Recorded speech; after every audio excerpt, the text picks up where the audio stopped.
And if you have a money question, you are more than welcome to give us a call. It's tax season right now, and you may have some tax questions. Go ahead and give us a call. If you're trying to figure out, hey, what kind of debt should I be paying off first, give me a call. If you're trying to figure out what should you be investing in, give me a call. Whatever you're trying to do, just give me a call when it comes to money questions. And here's our rules. When you give us a call, you'll be able to go to anthonyoneal.com/call-AO. Again, that is anthonyoneal.com/call-AO.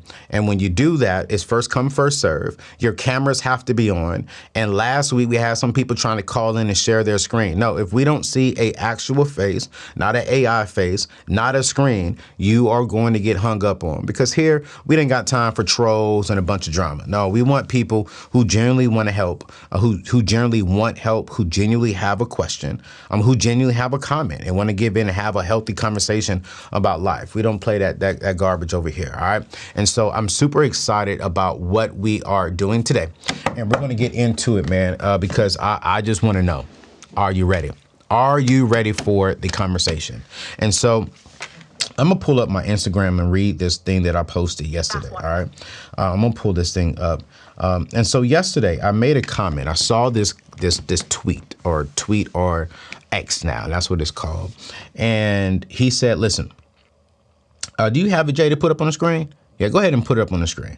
He said, until I put a ring on your finger, your financial burden remains entirely your responsibility, not mine. Any help I render is from the good of my heart.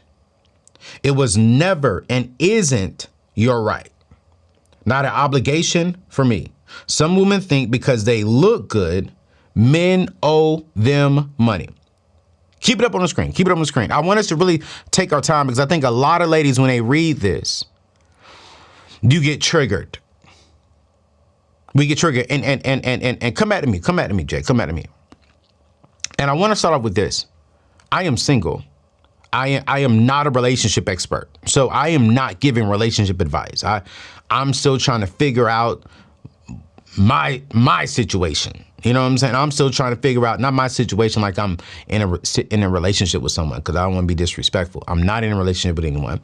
But what I'm saying is I'm still trying to figure out who my wife is and where I'm going. So I can't give relationship advice, but I can give money advice. I can give money advice. And so I'm coming from this place, from a from a money particular place, right? Not a, man, this is what y'all should be doing, ladies. No. We're going to have a real conversation about, I'm blurry. We're going to have a real conversation about this. All right. So let's go back to the screen. This brother said, until I put a ring on it, your financial burden, right there, your financial burden remains entirely your responsibility, not mine. I want us to live right here in the next sentence, ladies, because help me understand where the ladies went wrong at. Any help I render is from the good of my heart. So he didn't say he wouldn't help. He wouldn't say he wouldn't give. He simply said that it is your responsibility. Don't come into this relationship expecting me to handle my responsibility and help you with your full responsibility. Huh? Because let me be honest with you, from a financial perspective, if the average black man in America is making $42,000 to $45,000 last year in 2023, not less than, what was it? I got to say the numbers right because I don't want to be throwing off no crazy numbers here. Less than 40%, it was 38% of black men made less than $40,000. So if the majority of them making $42,000 to $45,000, if 38% of them are making less than $40,000, and I think it's only about 3% of black men are making up and near $100,000. It is not financially wise for a man to be held responsible to help you with your priorities. Help me understand this. Because when I read some of the comments, when I was reading some of the comments, and I gotta have this conversation. Let me read. This is something that ladies always respond with. This is something that ladies always respond. And I want to bring ladies up here to help me understand this. When you see a man say, hey, your financial responsibilities are yours. Don't expect me to come in and help you pay your rent. Don't come in and expect me to buy milk for your son, for another man's son, who I don't even know if this is going to be my adopted son down the road. Don't expect me to pay your car note. Don't expect me to pay the lifestyle that you can't even afford. But because I do like you, because I am dating you, anything that I give you, it comes from my heart. And I believe that's where you want a man. You don't want a man to feel like he has to do this stuff. No, you want a man who's like, yo, I like you enough. I love you enough. I'm rocking with you enough to where I want to do it. But here's one thing that I do respect from a financial perspective. From a financial perspective about a man. A man who understands how to say no, because he understands if I sit here and I financially provide for every single woman I date, I show up to tryouts, and then God sends me my wife, I cannot show up to finals because I wasted all my money on impressing and helping ladies who ended up just being a girl who became less than a friend. Oh my gosh. Oh my gosh. So now you're getting married. Now you found the wife. And because you couldn't steward your money, now you can't even provide for the woman who's going to carry your children, for the woman who you're going to spend the rest of your life with. And so when I posted this post, not one lady said, he never said he wouldn't. What he just simply said is, I'm going to be a good steward of my financial resources. And I'm a help. And when that help comes, it's not going to come from the place of it being expected. It's going to come from a place of, okay, cool. I have some extra resources. I am managing my money well. I am stewarding my money well for whomever I meet. But you know what? I'm going to go ahead and buy you that Louis Vuitton purse. But you know what? I'm going to go ahead and help you out with your rent this month. But that comes from the good of my heart because I love you, because I want to rock with you. And I think one of the most frustrating things that I saw on Instagram was this comment that I saw a lot of ladies post. And it came from my sister, who I love dearly. And she said, and her body is not yours either. But men still ask.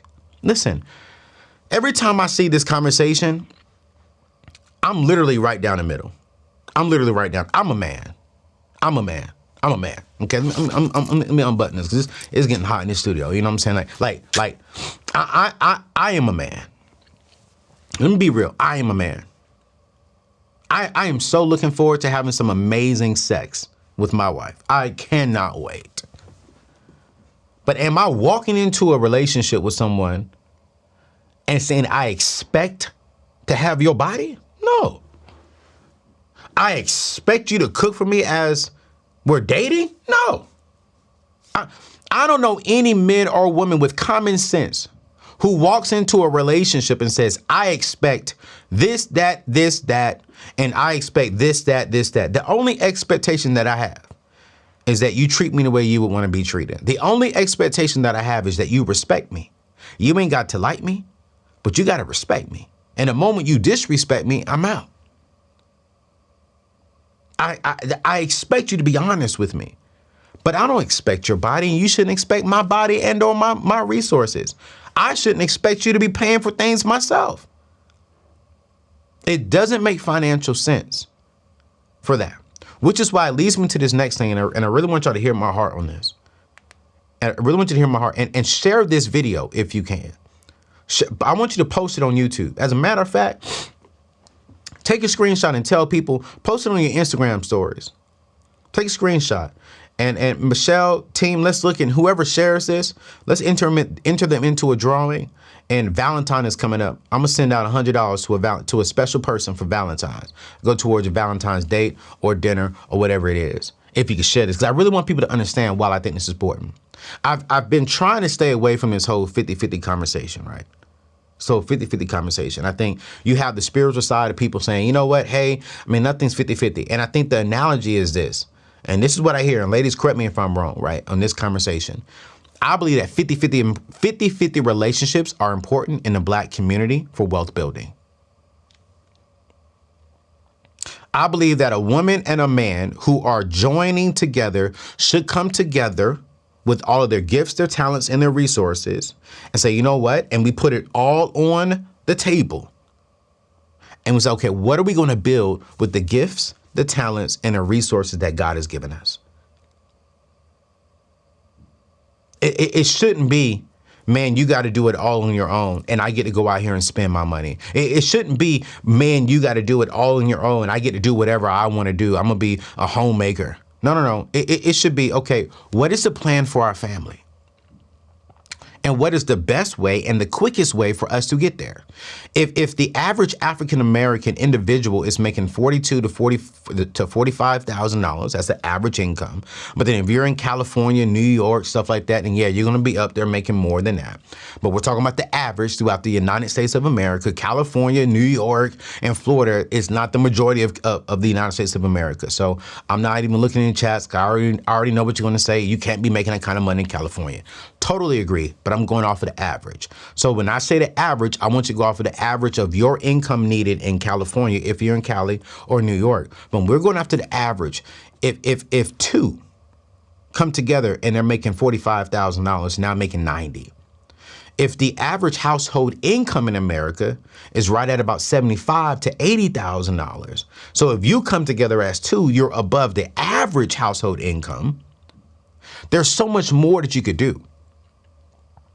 If the average household is making about let's say $80,000 in America today, and then you're saying, hey, I don't want to work, and then we have a guy making, let's just round him up to $55,000. There's not much wealth building you could do with that. And I already know some ladies saying, I'm not going to be marrying a guy. I'm a married guy who making six figures a year. Listen, the studies have shown. Okay, studies have shown. This is not Anthony ONeal's opinion. When it comes to Black men, when it comes to Black individuals, about 4% of us are making that. Total in America, over six figures, we're at 13%. So that's Black, white, Hispanics, you name it. 13% of us make over six figures. That's not a lot. But you and your spouse, you and your partner can get there. And I'm looking at the chat right now. Listen, this whole 50-50 conversation, 100 and 50-50 is the exact same. It's like, and I hear that like spiritual people saying, oh, it's 100, we give our all. It's the exact same analogy. I don't think people are saying, oh, only give me 50% of you. No. What they're saying is like, hey, if our bills is 100,000, I'm coming from a financial perspective. You give me 50,000, I'm gonna give you 50,000. But we're both going out there working hard to bring in the bills. And my thing is saying is this.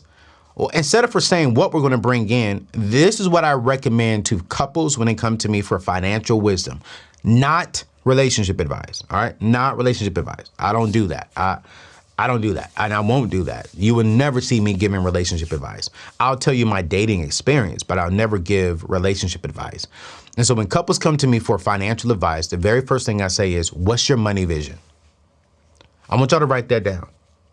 When you are dating, what is your money vision? Who are you? Where are you all going? What do you want to do with your money? Forget the whole 50-50 relationship stuff. Put all that aside right now. When it comes to winning as a couple with money, the very first question you all should be asking, especially if you're married and you're watching this, and if you're engaged and watching this, or even if you're dating and watching this, hey, what's the vision that you see for your family when it comes to money? Period. Period. Man, I want to buy, a house. I want to have a vacation home. I would love to take our kids, out of the country to explore different things and to enrich their minds with different cultures and different experiences. Man, I want to be able to leave my kids with $5 million a piece when I pass. Man, I want to be able to leave our kids with a business that they can either lead or they can own and reap the returns of the ownership of it. Like what's the vision for the family financially? Oftentimes what I'm seeing within the single culture, because I'm single, we go in there saying, yo, she got to be this, he got to be that, she got to be this, he got to be that. But we really never stepped back and said, hey, what's the vision? Like, what do we want to do? I haven't been to Disney World because I was saving that to where I can go with my wife and maybe our kids, if I have kids, right? That's a vision of mine. One of my vision is that when I pass, that I can leave each one of my kids or my nephews and niece, if I don't have kids, with at least $3 to $5 million a piece each. That's a vision of mine. If I was to have kids, one of my vision is to take them to Israel for, a semester. We homeschool them, man. We take them to Israel for a whole semester. And while we're there learning about math and science and history, we talk about the God history. We show them where Jesus Christ actually walked. We expose them to something different. Then we take a semester and we go to Africa and we experience all of Africa, the full enriched Africa, and then the cultures of Africa. I want to expose them to the motherland. I want to take them to Egypt and let them experience that. Like, that's a part of my vision. So when I'm in a relationship, when I'm talking, when I'm dating with someone, I'm not saying, yo, what are you bringing to the table? No, I'm talking about what is our vision? Then when we get on the same page and we identify, okay, we're on the same page of the vision. I got your vision. You have my vision. We put the vision on paper. What is the best way for us to get to that vision?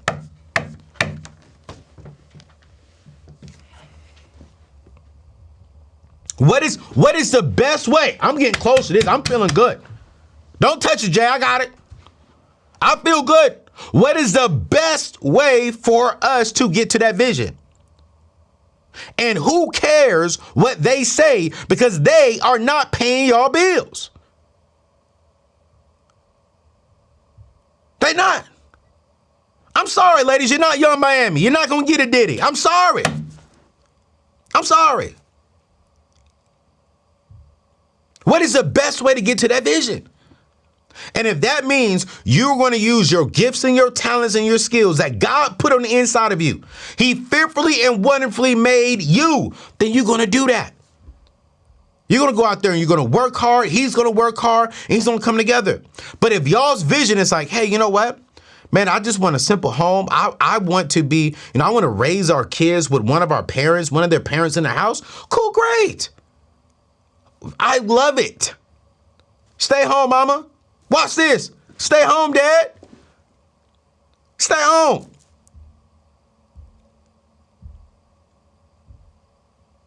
All this whole 50-50. No, my thing is 50-50, 100-100, 75-25, 100-0 is all irrelevant. What is the vision for the family and how are we going to get there? And I firmly believe that the majority of people in America, both spouses should be working. But watch this. I do believe that the men should be striving to make 6 figures or more, and that he should be striving to work hard to where his wife doesn't have to work. Have to work. I've never met a woman who wanted to have to work. I've met a lot of ladies who love working. I just met two dope ladies. Asked her the other day, she built some stuff in our new studio. And I asked her while she was at the studio, I said, yo, is this something you want to do for the rest of your life? Or do you want to like switch it up? She's like, no, I actually enjoy building. This is a woman carpenter. I was like, that's dope. Like, so she wants to do that. So great. Put your spouse in a position to where she's doing what she wants to do. because that even helps you build wealth. Because if you're in your spot, in your place that God built you for, and if she's in her destiny and walking in her purpose that God built her for, that means God is just going to elevate you all financially. Because now you're not running from your assignment. You're not running from your gifts and your talents that God gave you. We want to build wealth. What I've learned is turn off the people on the outside, sit down and write the vision for where you want to go, right? And then you also got to really learn how to maximize your single season. For those of us right now, you have to really learn how to maximize your single season. Where are you? What are the areas you need to be working on financially, spiritually, wholeness wise, mental wise? Like, how are we growing? How are we going? And this is something that I've been very big on for myself, is how do I maximize my single season? I was in a room with a very well-known individual, very, very well-known individual. And he said, Anthony, one thing I like about you is that, man, you're maximizing this single season. It's like, clearly there are flaws about you and there are things that you're working on. It's like, man, but for the most part, you are positioning yourself to start off your marriage years ahead of time. And I was like, man, I better, because by the time I get married, I'm gonna be 40. And if I didn't use and maximize my 30s correctly, because I sure enough didn't do it in my 20s, then I was mismanaging my time. And I want to say this to you all. And this is what's going to rub some of us wrong when I say this. And I mean this from my heart, right? There are certain things that should not make it to our marriage. There are certain struggles, there are certain thoughts, there are certain actions, there are certain behaviors that should not make it to our marriage. If we're maximizing this single season correctly, there are certain things that I know should not even make it there, because I should be working through some of this stuff with my therapist. I should know how to budget when I get into my marriage. I should know what a checking account is. I should know how to pay bills. My debt should be low. My debt shouldn't be getting higher as a single person. I should be coming to my marriage, not perfect, but I should be walking into my marriage. Hey, this is what I've been working on the last couple of years. This is the goal that I have with my money. I'm not borrowing any more money. I want us to be on the same page, etc., whatever that is. And so this is what I did. I want to give it to you. And then we're going to open up the phone lines here in a little bit. I want to look at the comments and see if you're liking what I'm saying. Last year, I created a quiz. I created a quiz for single people and to teach them how to maximize their single season financially, business-wise. What are the areas you need to be working on so that way while you're single, you are putting yourself in a better position that's going to help you by the time you get married. Now, this quiz is not a help you get a man, help you get a woman. No, it's what do you need to do now to maximize this season to build wealth? What do you need to do now to maximize this season? Ooh, so that way you can start eliminating your debts. You can start growing spiritually and mentally. And so it is a 100% free quiz. And watch this. All you got to do is go to anthonyoneal.com/the playbook. I'm going to give you the playbook. It will take you 5 minutes to take this quiz. It is 100% free. And we give you up to 30 pages of things that you need to work on. Listen, this is insane. A 5-minute quiz. It took me about 5 months to build this quiz because I really wanted to make sure that this was something that will definitely be a help to you. And so if you really want to get this, all you have to do is go to anthonyoneal.com/a singles playbook, right? Take you 5 minutes, send this to your boyfriend, send this to your girlfriend, and get the full response. Literally, I had experts look at this and make sure I was doing this and saying this correctly. We give you a full response on how you can maximize your single season and how you can prepare ourselves to be the best, to not be the best, to where you can be in a better position financially, mentally, to build wealth with your partner, to build true wealth with your partner. And when I saw that, I was like, man, why do ladies, or why do y'all immediately go to, It's like y'all skipped over the part where he said, and if I do help, it comes from the generosity of my heart. Like, I don't want nothing from a woman that I feel is forced. Can I keep it a buck with you? I don't want no woman giving me sex just because I gave her something or because she feels like I expect it. Let's be real. That's going to be whack. No. I don't know about y'all ladies, but do y'all really want money from a man because he don't want to give it to you? Is his way of giving it to you his fear of losing you? No, don't you want to be in a generous, prosperous, and a loving relationship that is flourishing to help build the kingdom that is flourishing into something that y'all going to spend the rest of your life together? And a part of that comes, a little bit of spending on you and splurging on you a little bit. A part of that comes with you all loving on each other. I don't know about y'all, but I don't want to feel like anything is forced in my relationship. And daggone it, when I do get married, y'all know my 5 S's. She got to be saved first. She got to be smart, skilled, sweet, and she got to be very sexual. But look at the 2 things I said, smart and skilled. I don't want no lazy woman. I'm not saying I want a woman that works a job, but I do want a woman who's tapped into why she was born and put on this earth. And what is that? And whatever yours is, whatever mine is, how are we going to build this into a dynasty? How are we going to build this into a legacy that God is going to be pleased with? How are we going to build the kingdom together? How is our family going to build the kingdom together? And how are we, you and I, wife, going to come together with our gifts, our skills, our talents, our resources, our connections, and we build something amazing for our families, children's children.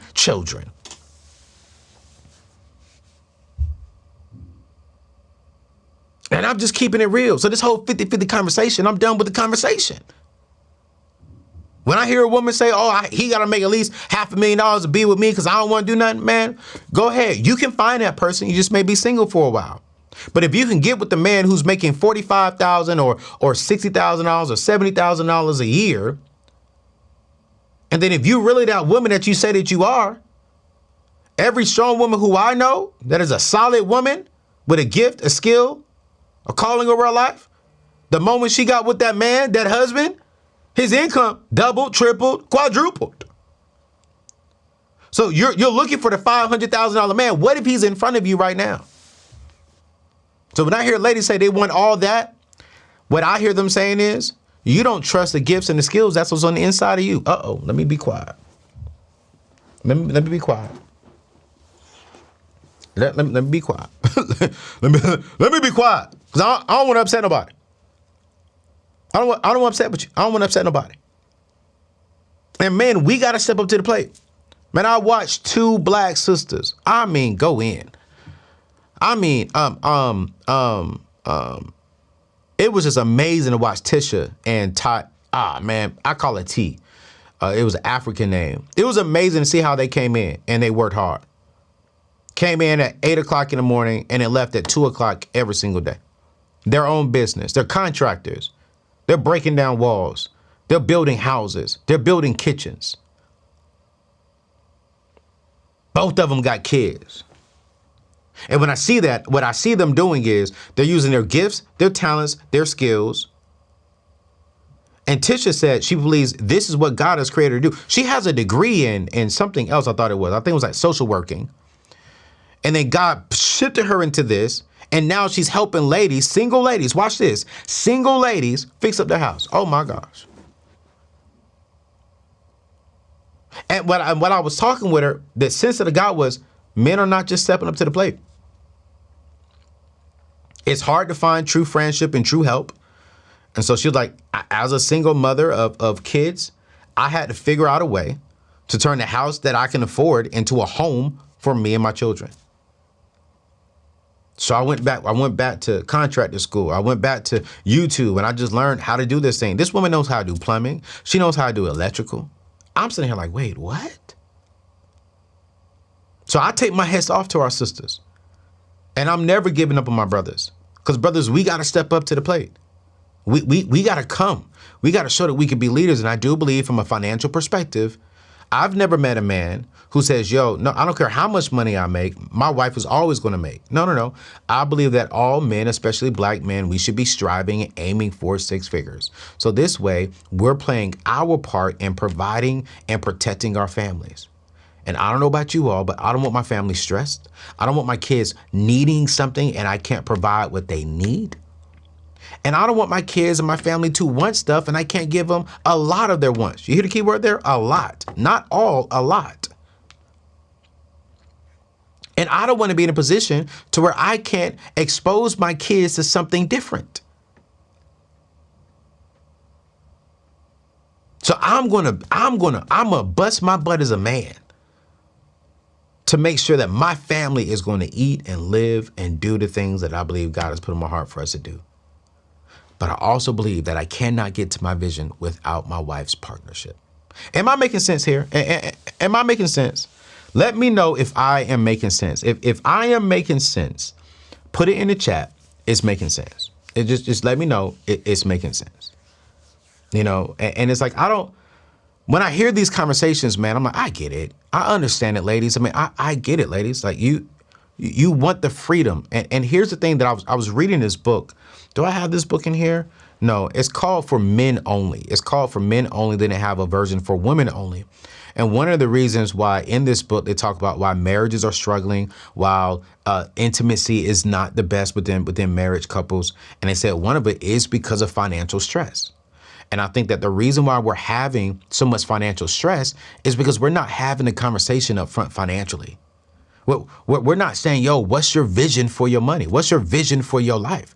We're not saying like, no, it's not about on the first date, how much money you make, what kind of car you driving. No, it's what's your thought process around money? Well, what do you want to do? Where are you going? Do you want to rack up debt? Do you want to leverage other people's money? Do you want a debt-free lifestyle? Do you want to be a little bit in between? Do you have a life insurance policy? Do you believe in life insurance? Are you saving? Are you investing? What are you saving for right now? Oh, that's a good question. What are you saving for right now? Oh, I'm saving to buy a house. Oh, okay, that's what's up. Or I'm saving to buy another rental property. Oh, okay, that's what's up. Or I'm saving up to pay cash for, my dream car. Man, that's what's up. Or I'm saving to go on vacation. Man, I've never been to Africa. I would love to go to Ghana. Man, that's what's up. That's what's up. By asking the right questions, you can find out where their head is financially. But let me say this, and then we're going to start taking questions. We're going to start taking questions. It really doesn't matter. It really doesn't matter what their vision is if you have not taken the time to work on yourself. One thing I am extremely proud of myself on, I was telling one of my close friends, Pastor Stephen, and even to one of my other friends, I said, man, I'm happy because I see myself evolving as a single man. Still have a lot of things, a lot of things to work on, right? A lot of things to work on, but it's like, man, seeing myself get ready. I don't know what's going on with this shirt. It's really bothering me. Seeing myself evolving and seeing myself growing and maturing and seeing myself working on myself and like, man, I don't like that anymore. Or I don't think like that anymore. Like, I don't care what ladies have to say about me when it comes to my dating. It used to bother me. That if I didn't spend a lot of money, ladies would be like, you know how many ladies I've been overlooked by because I won't spend over a certain amount of money on them? You know how many ladies when I was in my 20s, my young 20s, and I was only making like $38,000, they wouldn't give me the time of the day. Now that they see me on TV and all over the place, they're like, hey, Anthony, nah, man. No. If I don't work on me, if I don't really spend the time to work on me during my single season to prepare myself for the single season, I am going to walk into my marriage poorly. And so one of the things that I've really been working on is, okay, what is the vision that I have financially for my family? And my prayer is that God, you she comes with a vision from you as well. Well, what is the vision that you had? And how do we combine those two together? And when we combine those two together, my prayer is that she's been working on her, I've been working on me. And then when we come together, we can work on each other with our pastors and with other wise people. And because I'm gonna need all of the relationship advice that I could possibly get. But money advice, I ain't gonna need a lot of that because I've been working on me. And so listen, I really want you to take a screenshot of the singles quiz. I don't want you to go nowhere just yet because we're going to bring up some people, but I really want you to take a screenshot of this right now. It is 100% free. It will take you 5 minutes, and we're going to tell you, hey, this is where you need to start. And these are the things that you need to work on. You can go to anthonyoneal.com/the playbook. Again, that is anthonyoneal.com/the playbook. Send this to your friends, send this to your lover, send this to your significant other if you're single. And I promise you this much. You will love it. It'll take you 5 minutes. And literally my team and I and other experts have spent some time to really dive in. So now what we're going to do in about 2 minutes, we're going to bring some of y'all up. Some of y'all are already calling in and y'all are ready to have this conversation. Lord Jesus, let me get my earplugs in. Let me get my earplugs in so we can have this conversation. And so here are the rules when it comes to calling in. If you have any questions about money, and if you want to talk to me about, if you have a question about, hey man, how should I be spending my money when it comes to dating? Hey, give me a call. I can give you that answer. I can't tell you how to pick a man, how to pick a woman. I'm gonna tell you the truth, right? But I could definitely tell you what you should be allocating out of your finances when it comes to dating. So if you would love to call in, and if you just want to comment on this conversation, if you believe, Anthony, you're dead wrong, that I do believe that men should expect to pay something, right? Then have the conversation. I'm looking for someone who can call in and be like, yo, I desire a man to help me with my bills. I'm gonna be honest with you up front. I want you to come up. It's a safe space. I lead with love. I never attack. All you gotta do is go to anthonyoneal.com/call-AO. Again, that is anthonyoneal.com/call-AO. Remember, your camera has to be on. Please make sure that when you come up, that you are speaking into your mic, right? And then also that you are as well. Pay attention to the camera. Make sure that you are listening and watching the camera. Make sure that you are centered within the dial-in. So I'm gonna plug into my talk back so I can hear y'all, my people. Y'all can give us a call at anthonyoneal.com/call-AO. If you're enjoying this, can you do me a favor, please? Can you do me a favor? Can you hit the thumbs up button? Can you go on ahead and hit the thumbs up button? And if you're new here, y'all, can you go on ahead and just go on ahead as well and hit that subscribe button and join the community, join the family, because this is what we do every Wednesday at 12 o'clock. We call in, you're able to call in, ask us any questions, give us your thoughts, give us your comments, because this is what we're here for, all right? And so we're gonna do it now. We're gonna go to the phone lines, and we already got a lot of people calling in. Lord Jesus, I'm ready to have the conversation. We're gonna go to one person first there, Jay, so whoever you wanna bring up, let me know. And we will have a great time. But as he's getting this person loaded up, hey, go ahead and hit that thumbs up, you guys. And if you're not a part of the family, go ahead and hit that subscribe, family, and it would be great. Oh, that's my sister. She called in a couple of weeks ago. Oh, I recognize my people's faces. I love it. I love it. I love it. I love it. What's her name again, Jay? Kiara. Yeah, Kiara. How are you doing, sis? Good. Can you hear me? Yes, ma'am. I can hear you. Oh, sweet, sweet, sweet, sweet. So I was listening to the call and I had no intentions of calling in initially, but Mm-hmm. then felt led to do so. And I wanted to say you ain't lying about. So as a married woman, James and I were 33, Okay. and we've been married for 10 years. Okay. So we were high school sweethearts, and we didn't have this conversation about our vision for finances. We got married off of love. Wow. and and spiritual guidance and being tugged at like, no, this is your spouse. So we're learning as we go. And as someone, and again, I started off by saying you ain't lying, and I know you ain't lying. But for people that are watching, I do want to say as a married woman, because this context is applicable to even those of us that are married. Um, James and I, we are in a position where I make 3 times his income. But Mm. one of the things that I feel and he does make that average amount. We're in St. Louis, Missouri. Okay. But one of the things that I can say is that because I have a personal relationship with Christ, he's shown me ways to invest in my husband, James, even more Wow. on a literature standpoint, on a spiritual standpoint. And I am so excited for James's increase. Mm. He's watching this call now, actually. I'm so excited for his increase because I know that us being joined together, there is more to come. Yeah. He's in a season where it's like, what is all this conversation about finding out my gifts, my talents? What does this look like? And I can't imagine how many black men are in that fearful place, already married, and like, wow, I need to figure my stuff out. Yeah. I Yeah. need to figure out my goals and my strengths. How do I even do that? And so when I left the house today, he was reading his men's Bible that I got him. I'm like, God, strengthen his brother and show me how you want me to help him. Yeah. Show it, show me.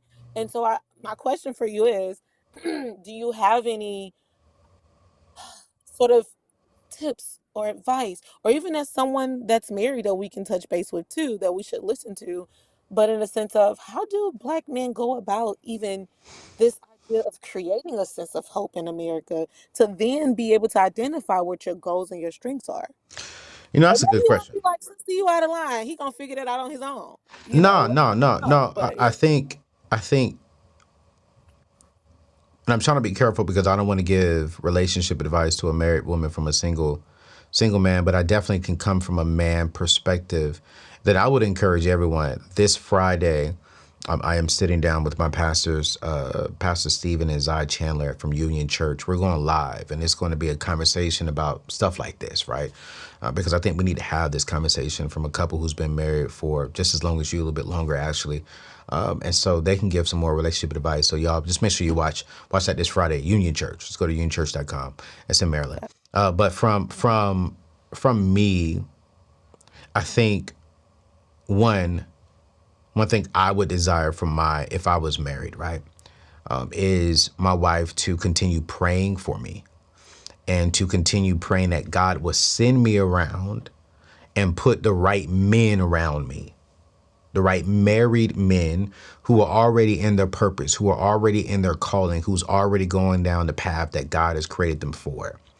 And I think one thing that I do love about you is that you said, yeah, I make 3 times my husband, but God he's shown me how to still be a wife to my husband. He's shown me how to still submit to my husband. He's shown me how to still love and yeah, affirm. humbleness. Yes, you know what I'm saying, my husband. And Hmm. I think men I don't know too many men. And men, if I'm wrong, come up and tell me. Give me a call. I could be dead wrong. I don't know. I don't know too many men who have a problem with the woman making more money than them. I think it is what comes with them making more money than them. Is it an attitude? Is it, oh man, I'm doing more than you, or you need to step up to the plate? And I think that's disrespectful. If you married that man knowing that he is not going to make more than you and you're downplaying that man, you are dead wrong for that. If that's not what you wanted from the very beginning, you should not have married that man, because everything should be uplifting, right? But I love what you're saying is it's like, hey, God has given me the things to give to my husband. And Yeah, from there, sis, honestly, it's between God and your husband. It's your yeah, responsibility to love him, to speak his love languages, to encourage him. But then for my brother, he got to get around other men who are in okay, their purpose, who's in their assignment, and he got to ask them real hard questions. I be asking my best friend, who is my pastor, hard men questions. Like, yo, bro, okay, am I thinking right? And he be like, nah, yeah, bro, you don't say that to no woman. yeah, yeah, He be like, yeah, that's not healthy. You're like, let's talk through this, because that's not the right aspect to have, right? But yeah, a woman can't tell me that, because if a woman tells me that, it's going to come off wrong, right? And yeah, there's certain yeah, things that a man can't tell a woman. So for yeah, me, what I would say, without giving relationship advice, is number 1, pray. Number 2, you keep making your money, because you two are working together to build the vision for y'all's family. And then 3, in the meantime, to my brother watching, yo man, get connected with other strong men who love him, who will help him, who will hold him accountable. And watch this. When I started getting around those kind of men, when I stopped leaving, like, I don't have a lot of single friends. I don't. And I don't have a lot of friends who make average income. I'm gonna be honest with you, because I had to elevate. And so I needed to see what a husband looks like. I needed to see what a father looks like. I needed to see what a millionaire looks like. I needed to see, watch this, what a faithful man looks like. And when I started seeing that stuff, I start seeing a little bit coming off in me. So now I don't know what it's like to live paycheck to paycheck because I don't see it. I don't know what it looks like to be a cheater when you're married because I don't see it. You know what I'm saying? Yeah. So, and I don't know what it looks like to be a man who can't provide because I don't see it. Now, do I see men who do not make as much money as their wives? Yes, but they're still providers in a lot of areas inside of that marriage. So for me, I would definitely say this man got to get around other men. Around himself. Exactly. And then two, he just got to trust God. Because he bought you. And everything that I believe is inside of my wife, God already knew that was going to be my wife. It was for me. So I'm going to be selfish. I'm like, oh, that's for me. You know what I'm saying? Thank you, Lord. Thank you. But I mean, I would definitely say that. And then two, let's just be real. I would encourage therapy. You know what I'm saying? For both of you all. Because there could be some things in you, as great as a wife you are, there still could be some things in you that you don't even know that could be triggering, that could be kind of making your husband a little uncomfortable. But you don't know that, and he probably doesn't want to say it to you because he doesn't want to offend you. But men, we tend to hold things in. And so I think that going to therapy and creating a safe space and a place for both of you to have an honest conversation with a third party to help y'all guide you through the conversation could even strengthen a marriage. Because, and I'm just being transparent, and y'all correct me if I'm wrong in the chat, because y'all are married, brothers. There still is a level of pride that all men deal with.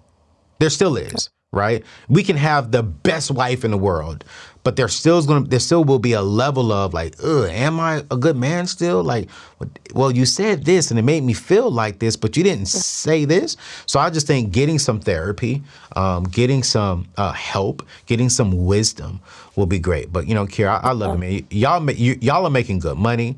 Y'all are doing some amazing things. And I'm praying and I'm rooting for you all. Like I really am. But I would definitely say jump into some therapy as well. Awesome. Thank you. You ain't lied. We started 2 years ago because of that reason. Yeah. Told you we've been married for 10 years, and that's why we went down that path. So thank you. I love God it. bless everybody on this call, single or married. Single or married. Thank you, sis. Thank you. Okay. Yeah. You know, I love Kira, man. I love what her and her husband are doing. You know what I'm saying? I think that we got to get to a point, you guys, to where we're willing to have those hard conversations. You know what I'm saying? We got to have it. And I was recently, not recently, yeah, was it recently? No, it was last year sometime. I can't remember when it was, but I had the opportunity to serve my dear sister Sarah Jakes at the Woman Evolve conference in front of 40,000 sisters. And one of the things she asked us on the males panel was, how do we have those conversations? And Bishop Jakes started talking about, you know, having the healthy conversation back and forth. And when I chimed in on that and I said, hey, listen, I'm not married, but one thing that does rub me wrong as a man is that if I spend enough time to respect you in a heated conversation, to honor you in a heated conversation, right? Please don't cut me off. Don't cut me off. Allow me to complete my full thought, because if you cut me off mid-sentence, right? Now I got to argue back what you're talking about mid-sentence, when you didn't allow my full thought to get through.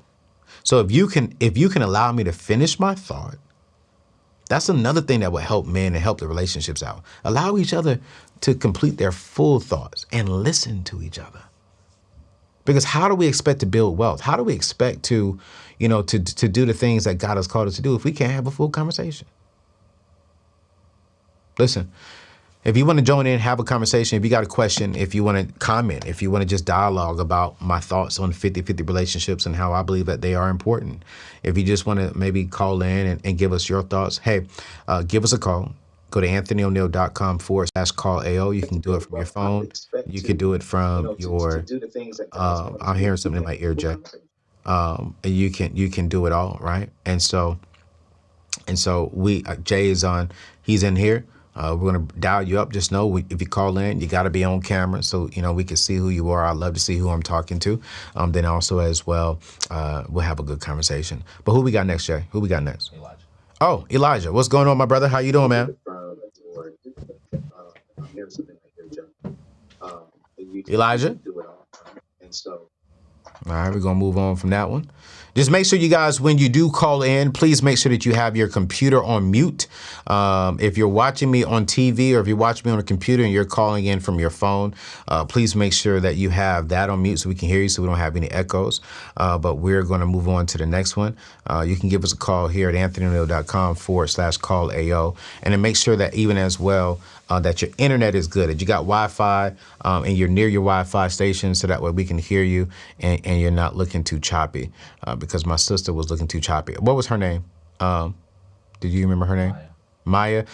So we just saw you and your internet was choppy. So if you can maybe, looks like you was on your computer maybe, but if you can get near your Wi-Fi area so that way we can get good Wi-Fi, that'd be great. Who we got next? We got a brother on the screen. Who this brother? C. C? Yep. A C as in like Cat C? Yep. Like Cat Williams C or Cat, the other Cat C? C's. C's, what's going on, man? How you feeling, brother?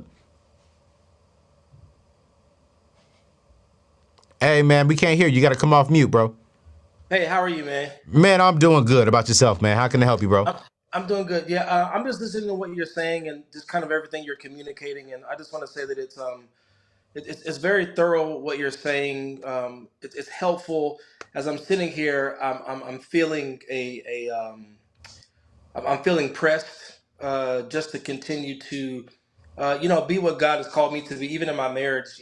With my wife, we've been married going on 9 years now, and you said earlier something to the effect of communication. It's what are we talking about as it relates to the vision, our money? What do we want to see?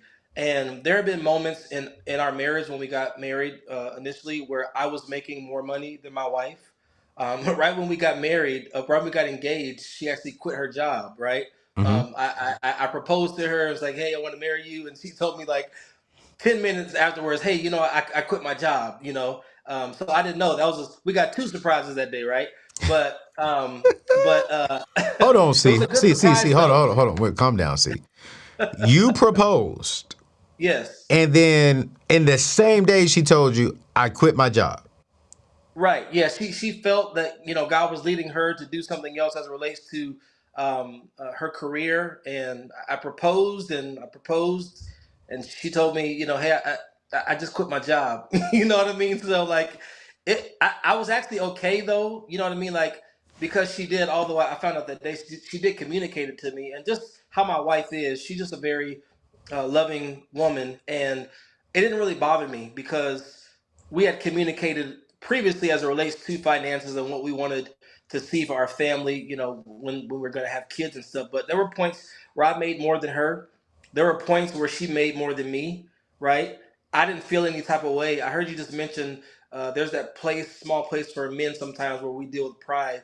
As a married man, um, I do believe that every man does does deal with that at some point, Anthony. But me and my wife, we pastor a church here in Atlanta, and one of the things that I go by is the model of Jesus Christ and how he lived his life. And I don't try to I try not to live my life as it relates to the world kingdom, but God's kingdom. We know what comes with pride, and Mm-hmm. I understand if I have pride as it relates to my marriage. I understand that the pride comes before the fall. I Mm. don't want to in any way find myself falling in my marriage because I allowed pride to come in and really begin to eat away at our relationship, our friendship, our parenting, all those different things. So when I hear you talk this morning, I feel like it's something that's resonating, with my spirit, even as it relates to the 50-50, conversation. Look, I don't mind, me and my wife, we've navigated through a lot of things together. We were engaged for 4 years before we got married, and we learned a lot about each other, and it helped us, I believe, in our marriage. So at this point, I just feel like the money thing, it's not going to be an issue for us because we're not going to allow it to be an issue. And I think, like you said, it is those hard conversations. just to be honest with ourselves about it. Like, it may be uncomfortable, especially pastoring, being in leadership. A lot of times you have to have tough conversations with people who you do ministry with. It feels uncomfortable, and scary and fearful sometimes. But when you have the conversation, a lot of times after I have conversations, I'll just say to myself, "Man, well, that was easy." Like, I've been feeling this way. I've been getting anxious about and having anxiety about talking, and we literally had the conversation, and now we're good. You know what I mean? So I think it's important. Again, what you were saying this morning, and it's so much I felt compelled just to call in. Normally I'll just watch. You know what I mean? But I was like, what he's saying this morning is really like resonating with me. Shout out to your pastor. I got a chance to meet him.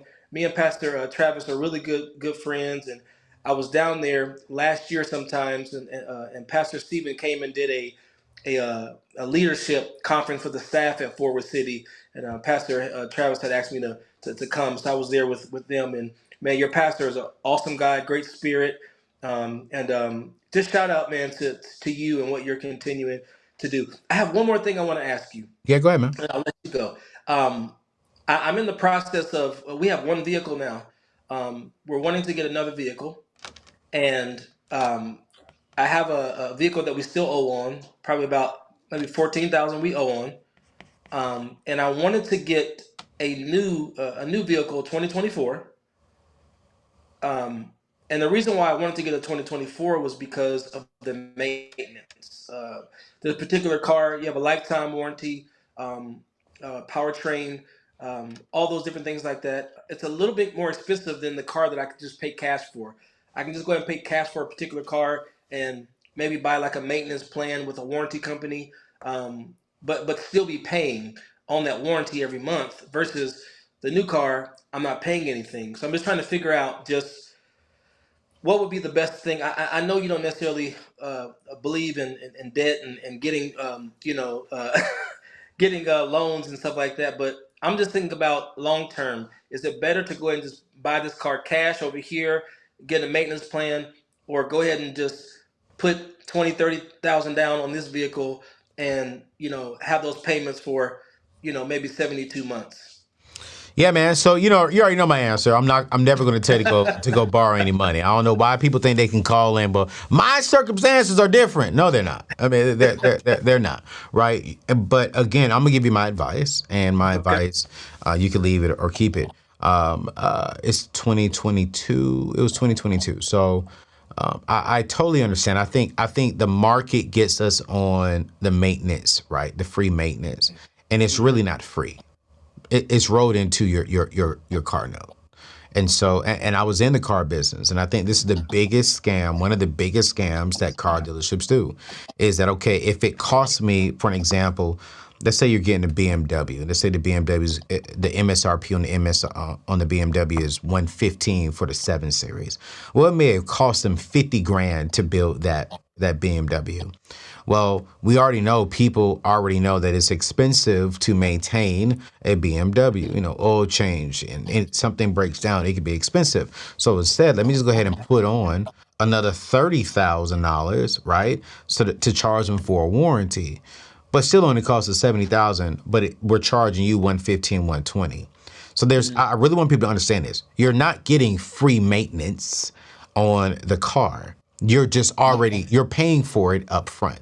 So my Okay. advice is to do what I did. I purchased a certified pre-owned Bentley Continental, right? Hmm. It was 2, 3 years old at the time.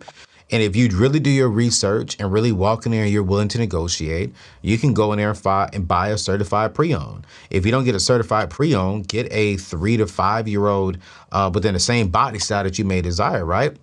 Hmm. And then, do the research on the maintenance. So if you can save yourself 50, 60 grand, right? And then you only got to set aside 10 grand for an emergency fund for the vehicle, you still save yourself 40 to $50,000 on a car. So I would advise you to go out there and look for, depending on the caliber of the car that you're trying to get. If you're trying to get in the caliber of your BMW, your Mercedes, your Audis, I will go in ahead and just get a good quality pre-owned vehicle and set aside an extra $10,000 inside that situation. because I bought a Bentley, right? For me just to replace a daggone brakes, that's going to run me a little bit. I just had to put it into service because one of the springs went out.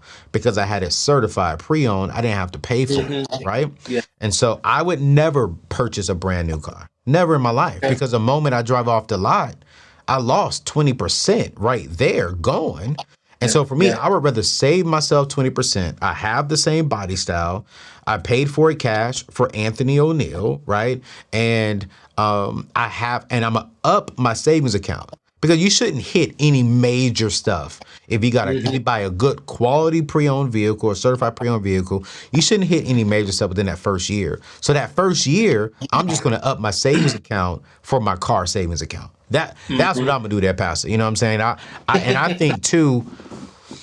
I think cars and credit cards are the two worst investments that we can borrow money for. But cars are expensive, and I get it. I really do get it. But it's like for me, I want the freedom, and I don't want to lose money.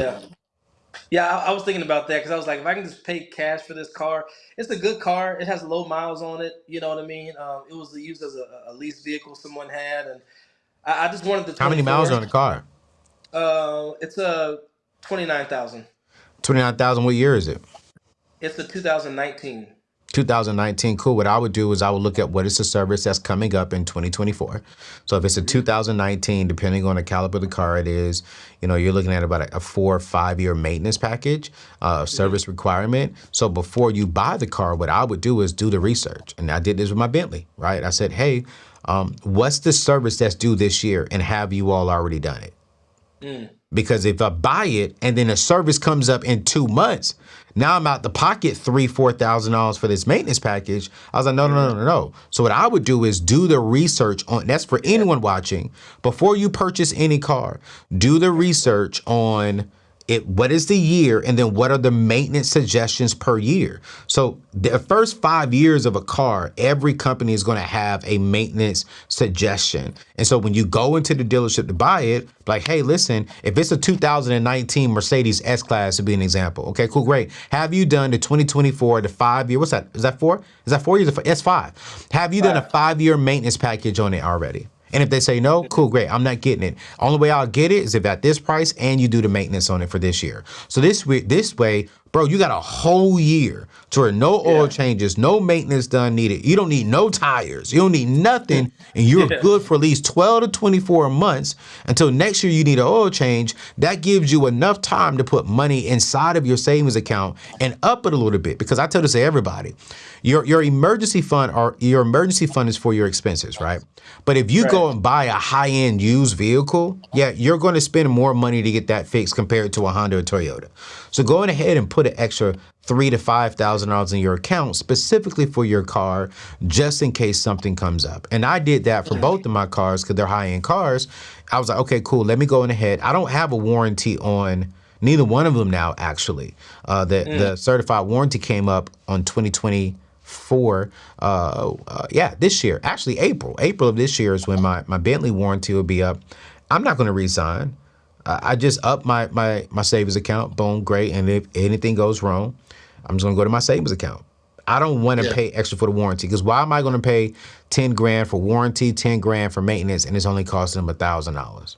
Nah, you ain't about to get my money like that. So, good question, man. Real good question. I appreciate you, Pastor. Praying for you. Man, thank you so much, man. I really appreciate you, man. Everything that you're doing, man, to help, especially just wealth in general, but for African Americans. Thank you. Yes, sir. Appreciate you, man. Appreciate you, brother. Man, listen, man. I'm telling you right now. It's this buying used cars. It's just the way to go. And I see some of y'all in here saying, "I would never buy this. I would never buy this," and I hear you. There's nothing wrong with a BMW. There's nothing wrong with a Mercedes. I mean, I know people who bought a Honda and their transmission went out. In today's day and time, for the most part, most cars are quality cars. What I'm seeing is people are not taking care of their cars. They're not doing the oil changes, not doing the tire rotations. They're not doing the things that they need to be doing. And so I would never say I would never buy a BMW. Nah, BMWs are good. It's a good car, but it's also a machine. So things will happen. Everything is about, one, buy the car that one you can afford to pay cash for, and buy the car that you can afford to maintain. And if you can afford to maintain, go get a car. Go get a car. But please don't buy a brand new car. Please don't do it, y'all. You're throwing away thousands of dollars. And it's not worth it. It's not worth it. But yo, we got my sister back. There she go. What's her name again, Jay? Maya. What's up, sis? Hi, can you hear me? I can hear you and see you clearly. What's going on, my friend? Hey, Anthony. So let me start off by saying, do you know how people get excited about like the Powers and the Raising Canaan and those kind of shows? That's Man, how excited I get about this show every Monday and Wednesday. So thank you for doing all that you do for our community. I really appreciate it. man, I appreciate you, Maya. That means a lot. Seriously. What's going on, sis? How No can I help you? problem. You got a thoughts or So anything? yes, I do. I Uh-oh. definitely want to agree with what you're saying today because I've had both the high value man and now I have a high quality man. And Uh-oh. so just his character, the things he's willing to do, the way he listens to me now, that really has changed my perspective on relationships in general. And for the women out there who've dated maybe a high value man, when you're enabled to do so, they don't really, I don't think they require much from what's socially believed to be pretty. You know, everyone has their standard of beauty, but society will tell you, hey, this is beauty, this is beauty. But when you're being enabled and people will say, oh, you don't have, they're not requiring much of you to give you certain things or do certain things for you, you don't really, I didn't know about the high quality man before I listened to your episode. Mm. And so the guy I'm dating now, he would say, well, you've been with this kind of man, you've been with this kind of man. He would say, why me? Why are you picking me? And I would tell him, you have good character. Like a Mm. lot of those men, they have the cars, they have the shoes, but they really aren't happy with themselves. And so for the women who maybe have been in my position before, maybe they're like a single mom or they've been in their single season for a while, I believe we look for a certain type of man due to lack of exposure. I Mm-hmm. wasn't exposed to any healthy marriages or healthy relationships in my past and from my childhood. So I had to do a mindset shift all of 2023. And I studied from like the Black Love app and relationship advice from people who anybody can be who they want to be on social media, but people who seem to align with what I value now in my 30s. Wow. So for any women out there who are single and who want to date, you feel like you've been by yourself and it's not coming, or your man isn't coming, or he hasn't arrived yet, I would say just listen to what Anthony is saying. He may be single, but he's giving you sound advice. The Mm. advice is good, the advice is real, and your man is going to come to you, but you have to work on yourself first. If I wouldn't have changed my mindset before I met the guy that I'm dating now, I wouldn't appreciate him for who he is. I And love so it. I just really think it was because of lack of exposure. When I was younger, I just didn't see those things. So I didn't know that, they were real. It was like the tooth fairy. You hear about it, but you never really see it. So when I finally met that sort of man, I was like, oh, okay, now we can work on this, we can work on that. And some people might say it's early. We've been dating, it'll be a year in May. And we've already sat down, we wrote down all of our debt. We have a plan to get out of debt. And so, yeah, I'm excited, and I just wanted to Hold on, encourage Maya. some. Hold on. Wait. Don't rush over that. We gotta live right there a little bit. We gotta live right there. Who care what they say? I mean, because as a Christian who is still Mhm. flawed and not perfect, still at the end of the day, I'm dating with the intent of marriage. And so what I just Right, heard you two say is, hey, we're not married today, but our intent is to one day be husband and wife. And we exactly. hope that it's with each other. But even if it's not, we're still going to move with the intent within our relationship is that. And I'm curious, who started that conversation, the money ONeal. conversation between you two? Me. It was definitely me. I listened to you when I say faithfully, they Right. have I didn't have a lot of strong black male figures growing up, but I didn't use that as an excuse. Social media is it's in the palm of our hands. So I went to my phone and searched for the type of man I would have wanted to look up to when I Yeah. was younger. So I follow you, and he and I are now into stock. So I follow Wall Street Trapper. Yeah. You men are the two that I really faithfully watch you every single week, and I've been doing so over the past year now. And it did a mental shift for me. So I brought it up. I'm the extrovert. He's the introvert. You have the quiz about having those hard conversations. I don't. We're gonna talk about it. I'm not trying to hide nothing. If I want to talk about something, I'm not sugarcoating it. We're about to sit down and talk about it like we sit down and talk about everything else. So So, I so brought I'm curious, how did you approach? Because I think there's a lot of ladies watching right now, right, who are in it. your shoes. Like, they got a good man, Mm, and or they really like this guy, and they're like, "Yo, I want to have that conversation. Like, I want to start that conversation, but I don't want to look like a gold digger. I don't want to look like I'm trying to be all in his personal business. But you I should went. be in his personal business a little bit, right? But it's like, how would you recommend to other sisters, other ladies, on how to Mm. start that conversation in a healthy way with the significant other who they are currently dating? I would tell them to make him feel special in a sense. She said, "Play with that man's heart, yo." It's kind of like, baby, like, oh, let me take you out to eat today. You know, What, so you it took him doesn't out to have to eat? be. Okay, You keep have to do going. what Keep you have to talking, do. sis. Keep talking. Help them out. So you said, "I'm gonna pay for his dinner," and then Yeah, that's let's how go it on and went. talk. Let's go on and talk. Oh, Yeah, and he's not. What man is going to say, "Oh no, I don't want to go out to eat"? You cook, or even let's say he do want you to cook. Ask him what's his favorite meal. Cook his favorite meal, and y'all sit down and you say, this has been on my mind, and I've just been wondering. And you just go with your question. I'm very direct. I'm a Sagittarius.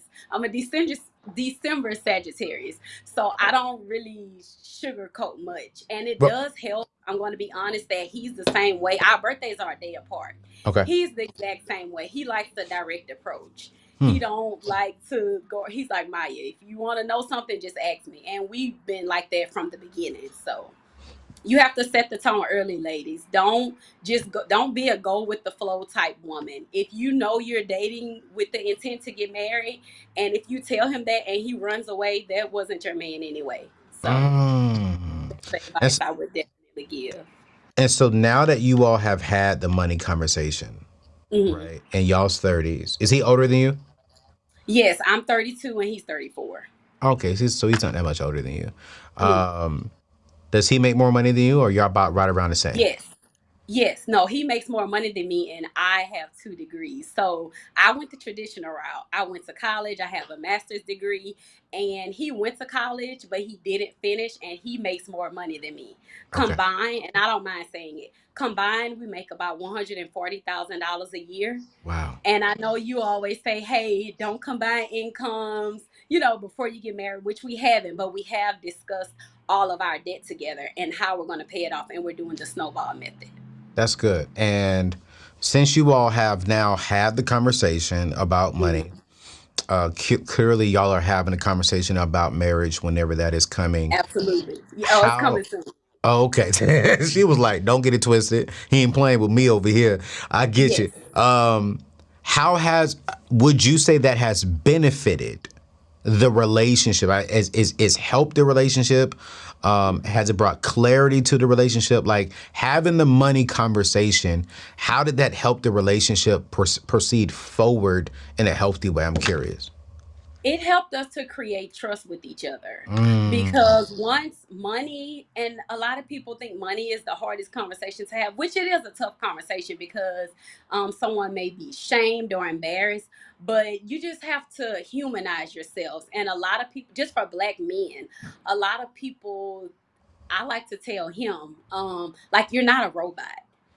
Like, you don't have to just keep everything in, hold everything in. I say it's okay to be vulnerable with me. mm, But I don't not only say that to him, I also, when he tells me something, I don't judge him. I'm not like, I'm not blaming him for where he is, or the mhm, decisions that he's made in his past that may not have been so smart financially, because I've been there as well. mhm. You just have to humanize yourself, humanize the relationship, know that you're going to make mistakes, but if you create that open line of communication from the beginning, it's going to help create trust, and it will be easier to have other maybe uncomfortable, conversations. So I think setting the tone from the beginning helps. I think I always say this, and I totally agree with you, that the breeding ground for understanding in the ending is having a conversation in the beginning. Right. And I think that the bridge to get to where we are today to where we want to go tomorrow is just really dedication, determination, and discipline. And having the discipline and dedication and determination to sit down and have the hard conversations. If you can have a hard money conversation, then you can have a hard conversation around anything else in y'all's relationship. Right. Because Exactly. money, and let's just be real, money and sex within the relationship, those are the two hardest conversations that we can have. And if we can have clear communication with that up front, all the other stuff is easy. It's super Right. easy. And so I think the reason why y'all are just so healthy in y'all's relationship is because y'all were willing to have the conversation, because you just a savage Sagittarius. So you was like, listen, we're gonna have it. Period. And it is Period. what We're it gonna is. talk And about it. Yeah. well, I appreciate you for calling in, Maya. Thank you so much, Thank man. You're you, the first Eric. I woman that I appreciate it. heard. I took him out to dinner. I took him Oh out to yeah. dinner. Yeah. Wow. Did he Yeah. try to pay the bill? Him? No. Because I told him before we went. Yeah. I was like, I got it. Let's go. He was like, okay. So, Listen, man, Maya, you a real one. I'm praying for you. Call me, let me know when y'all get thank you. married. All I right, now. definitely will. I'll send you an invitation. Have All a right, good now. one. Thank you Appreciate too. you. God bless. Yo, I want to do a poll. Let me do a poll here. Michelle, do a poll in Instagram for me. Would you pay for dinner for your boyfriend?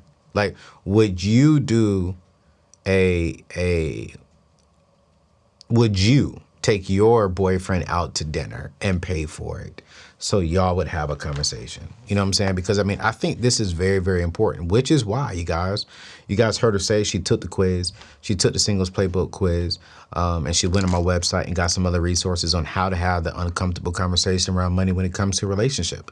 And I want to encourage you that if you're not willing to have the uncomfortable conversation, like up front, within the first 30 days of meeting a woman, oh, I'm telling her everything. Hey, here are my 5 things. You got to be safe, sweet, smart, skilled, very sexual. And when it comes to money, no, I'm not dropping money on you like that. I'm sorry. Now, the moment if our relationship evolves and it grows, yeah, then so will my generosity, right? But I can't just meet you today and I'm saying I'm gonna pay all your bills. No, but we're gonna have a conversation. Do you even like that? Like, do you want a life built around other people's money? And if you do, cool, great. I respect that. That's just not for me. I want freedom in my family, and what I don't want to do. Let's be real. Let's be real. Isn't it funny how we'll have sex before even talking about sex? We'll spend all this money on someone before even talking about money? No, we need to have a clear communication and make sure that we are aligned. I don't want to marry someone. I don't want to fall in love with someone. And I'm thinking we're going to build a debt-free marriage. But she wants credit cards and financing cards and doing this and doing that. No. Now I'm all in love and we're not aligned? No, y'all got to have these conversations up front. You know what I'm saying? You got to have it up front. And I'm going to keep it real with you. I'm having these conversations in the first few days. Now, I'm not saying what's your credit score in the first few days, but I am asking you, what's your vision for your money? Like, what are you saving for right now? Like, what are you working on right now? That may be date 2 or 3. I'm gonna be real with you. Date 1, I want to see, can you laugh? You know what I'm saying? I want to see, can you smile? I want to see what your teeth look like. You know what I'm saying? I just want to have a good time with you. But in date 2, I'm like, hold up. I want to know. Like, you know what I'm saying? Like, what's your money goals? What are you working on financially right now? I'm saving for a house, man. That's what's up. Wow, that's what's up. I'm paying off debt, man. That's what's up. I had one young lady. We weren't dating, but we were just good friends, and I asked her the same question. I said, man, what are you working on financially right now? She said, you know what? I'm working on tithing more. I said, what? Like, that was a dope response. I'm working on tithing. Right now, I want to be a consistent tithe payer. I live in a nice apartment. I'm driving a nice car. She said, but as I'm growing spiritually, and Maisha, we're coming to you next. As I'm growing spiritually, I want God to know he can trust me with more. And so I'm tithing more. I said, let's talk about it. Like, why is it hard for you to tithe? And we had a great conversation at the table talking about her thoughts around tithe, and she always thought the tithe went to the pastor, and she's buying the pastor's Mercedes Benz and the pastor's, big old 7-figure home and all these Gucci clothes. And so we had a real healthy conversation on why she was struggling with tithing. And we found out it wasn't because she didn't have the money. It was because she didn't trust the house where she was going to be sowing into. That's a great conversation to have on a date. I'd be like, I'll sit back, Leo, let's talk. Let's talk. You saving for a house? Where are you at with that? Now, what kind of house you want? And you can really tell people by their responses without disrespecting them and trying to get on into their personal business. Can I keep it real with you? And we're going to go to Maisha next. I'm coming to you, Maisha. Stay right there. I don't give a crap about no one's credit score. I'm going to be real with you. When I hear ladies brag, I got an 800 credit score, I don't care. That simply tells me you pay your debt on time. It doesn't mean that you're good with your money. It simply means you know how to pay back your debt on time.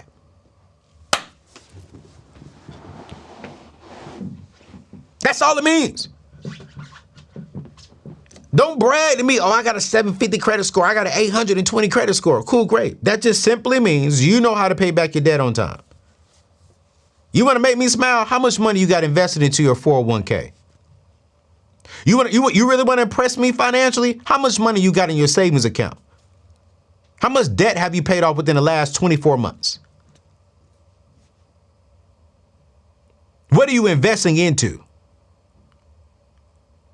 You got an 850 credit score with a Louis Vuitton purse on, some Chanel red bottoms, or not Chanel, some red bottoms. You got a little Chanel pin on you, but you got $20,000 in debt. I'm impressed because you got an 850 credit score. Woman, get up out of here. Get up out of here. What I see is a liability. Oh my God. Oh my God. That's what I see. That's what I see. You got no savings. You have a bunch of debt. You got an 850 credit score and you look great. That's not impressive. That's not impressive. Now, if you come back, I got an 850 credit score and I got no debt and I got, $10,000 sitting in my savings account. Impressive. Very impressive. Yes, Lord. Oh my God. Yes. Yes. Yes. Now we talking. Keep talking to me. But a high credit score does not impress me, because here's the truth. And in today's culture, in today's world, we want to brag about a credit score, but you cannot pass down a credit score. And you can have this credit score today, miss one payment tomorrow, and your credit score is completely gone.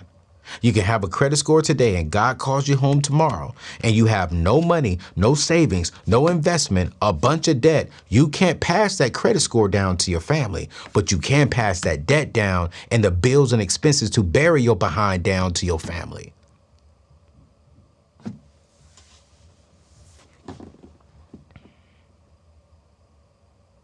So y'all can get upset with me. I'm sorry. I'm just going to keep it real with you. But Maisha's been patiently waiting. Let me go to my dear sister. How are you, Maisha? I'm good. Why you look like that? I hear you. I hear you. Oh, man. Because you was just going off for a minute there. Oh, man, I was going off. Hey, mute the computer. Mute the computer. We hear you. I hear me. Computer. And you're, We hear you. I hear me. And you're. Yeah, I hear me. Yeah, I hear it. Hello? Hello? I hear you. You hear me? No, I hear me. No, I hear me. Uh-oh. Uh-oh. Let me see. Okay.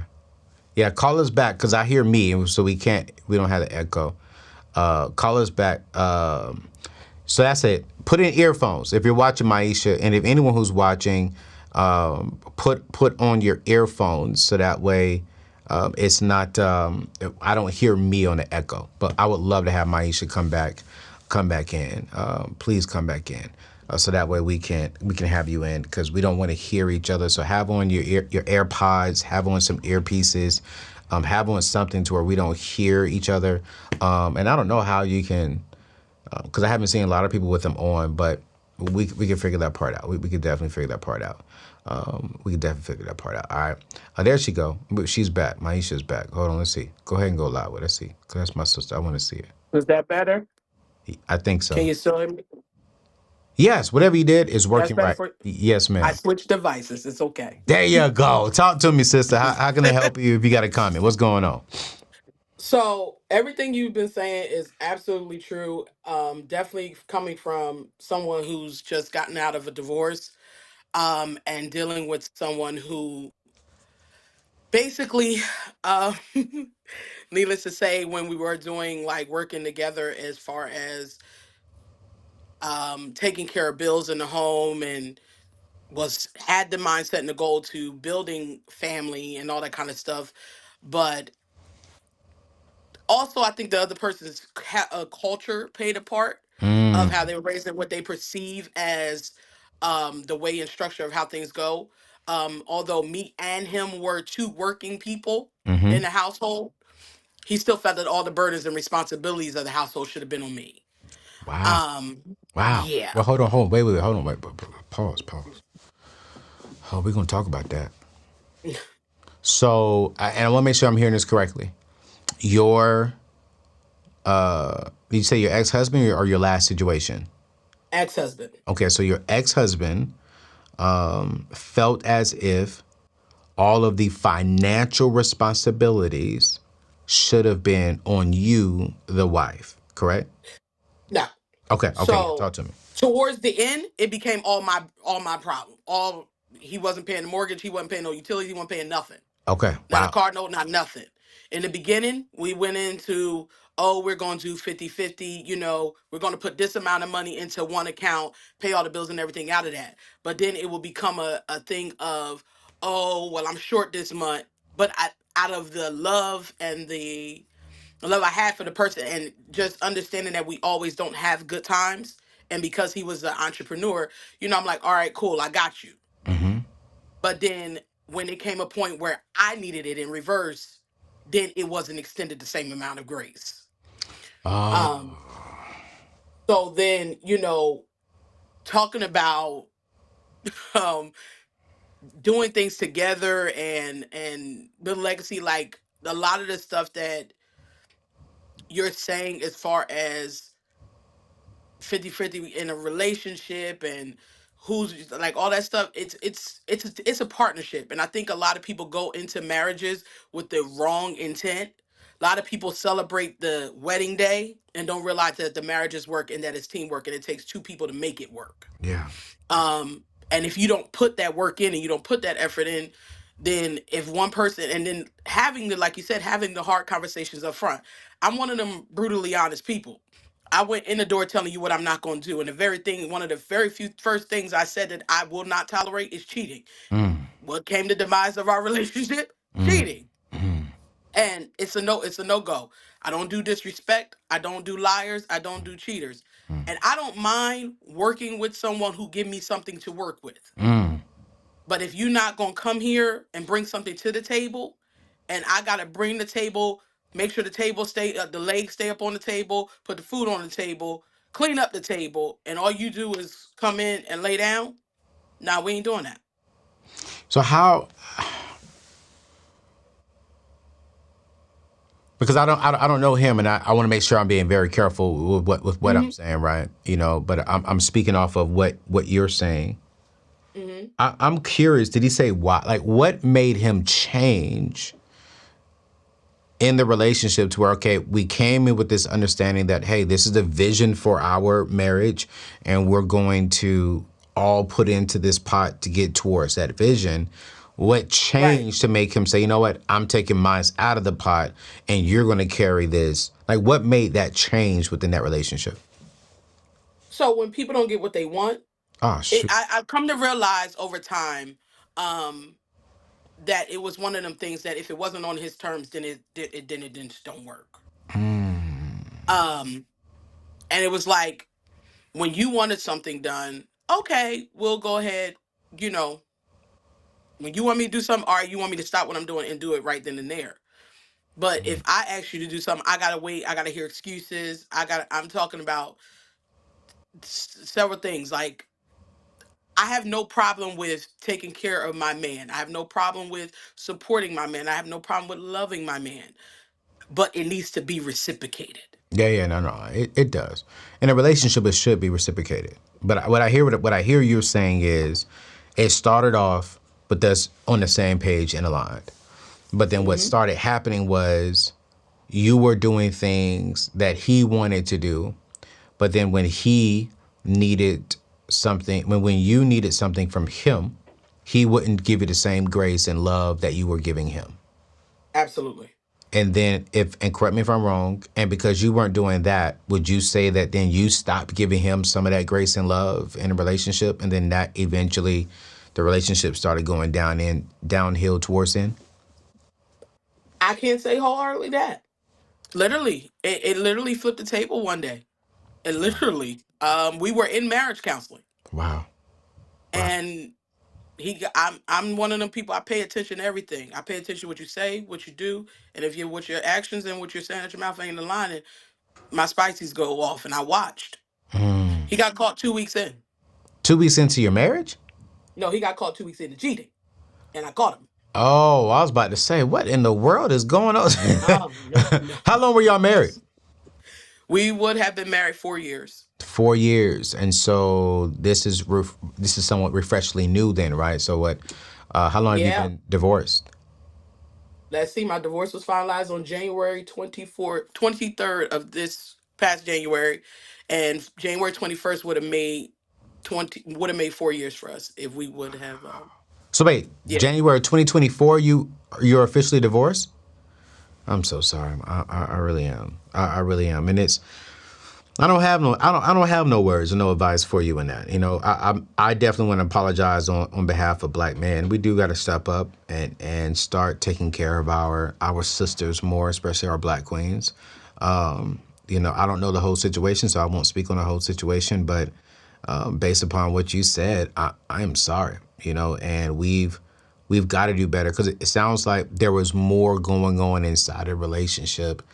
And from the financial perspective, it was like, dang, you're having to carry all the weight and Yeah, still be and a I wife. mean, at the end, it really was brutal, and I felt it was very unfair because he was living life, and it's like, dude, the light still got to be paid, the mortgage still got to be paid. Like, what are we doing here? Yeah, But I think one of the other problems that I realized that people have is, like you said, the hard conversations. yeah, yeah, Talk about it up front. yeah. And again, I came across a interview that you did. That's what got me to following you. I came across the interview you did with Brandy Harvey, Okay. um, that literally made me lock in on what you had going on because it has literally helped me. Um, try not to cry. Mm-hmm. Um, it's literally helped me on the tail end of this to how to regroup and reestablish myself. Mm, Um, and how to look at building legacy moving forward, mm. um, and not allow this to be so damning. Yeah, yeah, yeah. So I'm looking at the good and the bad, Mm-hmm. and the good thing about it is, like I tell people now, I was like, divorce has saved my life because from the teachings that I hear from you and the conversation and the guests that you bring on, whether it's on here or whether it's on, ICS, whatever the conversation may be, it has been a lot of tools that I needed, a lot of hard conversations, but it was necessary Yeah. for this time. And I thank you for that. I thank you for even being honest and being transparent as you are on all your platforms here. No, and I just want to say, right, that You have every right to feel the way that you're feeling after marrying someone. I couldn't imagine walking away from a marriage, but I did walk away from an engagement, Mm-hmm. and I didn't give myself permission to feel right, Mm-hmm. and I went right out there and start working. But I definitely Mm-hmm. want to tell you, I love how you said I want to focus on building legacy. Like I want to do that, and I just want to just echo what you just said. Don't let this situation stop you from building legacy. Don't let this situation stop you from building wealth. Don't let this Mm-hmm. situation stop you from living your dreams and living out on your God-given assignment, because this too is already past, and God already knew you was going to be here.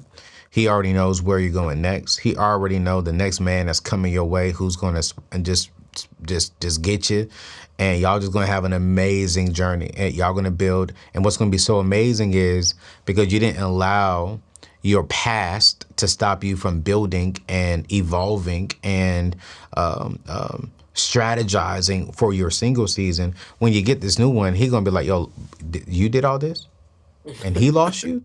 Wait a minute. Thank you, Lord. Right. And so I just want to encourage you, like, still stay locked in. However we can help you, please, please, please, please, please let us know.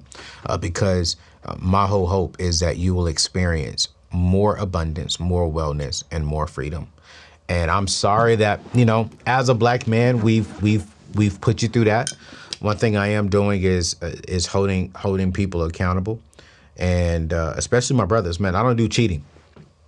I don't do cheating around here. If you are married to a woman, and that's your spouse, I ain't covering for you. The moment I see you cheat, the moment I think you cheating, I'm checking you, and you better tell your wife before I do.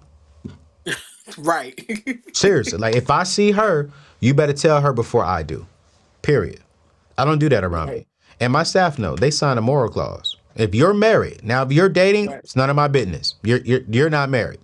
But if you are in a legally, spiritually binded contract with the Lord and Savior Jesus Christ to this man or to this woman, and you cheat, can't be on my team. I'm gonna give you a high recommendation to go get you another job. You know what I'm saying? I will never speak negative about you.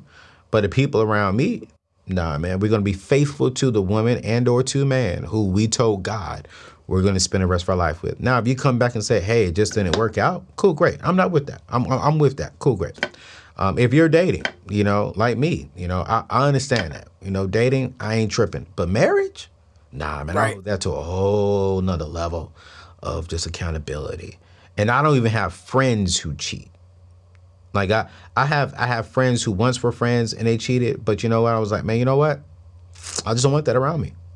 I love Right. you, but that's not something that I want to expose my spirit to. I'm trying to get married. So I just want to apologize to you. I'm doing my part and holding my married brothers accountable. And they're holding me accountable as being a single man. Make sure I'm not doing nothing stupid out here in these streets, but I love you. Keep building your legacy, sis. However we can serve you and help you, we greatly appreciate you. We really do. Thank you. You're amazing. Thank you. Thank you. Thank you. You know,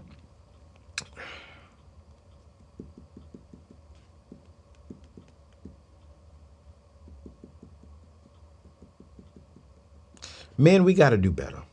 And I say we, and I'm included in that. We've got to do better. We've got to do better. This generation of men that are coming up, I'm seeing more and more of them now. They have these expectations that the woman comes and they make all the money and they can pay your half of the bills.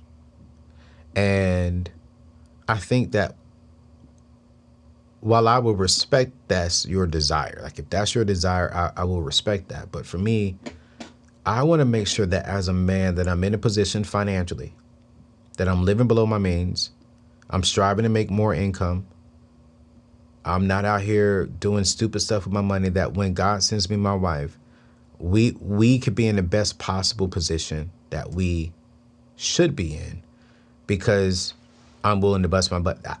I cannot respect a man who forces his wife to be the head and the leader of the home. I can't. Now I get it. Like my sister and my brother-in-law. My sister and my brother-in-law sat down, came up with a vision. And the best thing for their vision was for Glenn to stop working for a season, to homeschool and to raise up their black sons, and Yvette keep working because Yvette made the most money because she was extremely educated. That makes sense. But to get married, bring the woman in, and then halfway through your marriage, be like, no, I'm done. You do it all. You pay the mortgage. You. Nah, man, I ain't with that. I'm not with that. I'm not with that. I'm not with that. I've jumped on the ladies about ladies. Hey, you could be missing out on a good man because of his income. You know, I believe that there are men. I know men. Like I know men right now who are making $60,000, $70,000 and got $500,000 in their investments and savings accounts. But I also know men who make $1 million who don't even have $50,000 in their investments and savings accounts. So income doesn't impress me wherever we are. It's what are you doing with the income? That's why I'm always, you hear me keep saying this. What are you saving for? What are you investing in right now? And you can leave it right there. That's another question. What are you investing in? They could say, I'm investing into reading right now. I'm investing into, working out. Like that is an open-ended question, right? That I believe that can take you down the path and give you a lot of different things. A lot of different things. So I just really wanted to just spend some time on that. Say, brothers, we got to step up. We got to step up. We got to step up. And what I'm about to be doing here soon, I'm actually going to do a male, because the sisters are getting it, right? The sisters are eating up my free content. I'm about to do a male only mentorship group to where I mentor men for 6 months. There will be a fee for it, but I'm literally going to be sitting down with single men and married men. And I'm only mentoring you from a business and money perspective, because what I'm seeing is we don't have a lot of men who have good role models in their lives to show them and to help them understand things from a financial perspective. And we got to do this. We have to.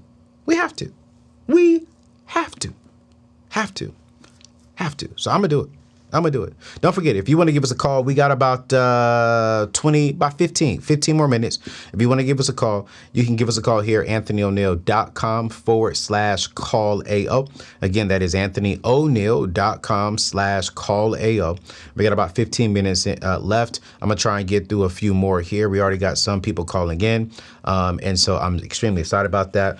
Before we go, who is this coming up next, Jay?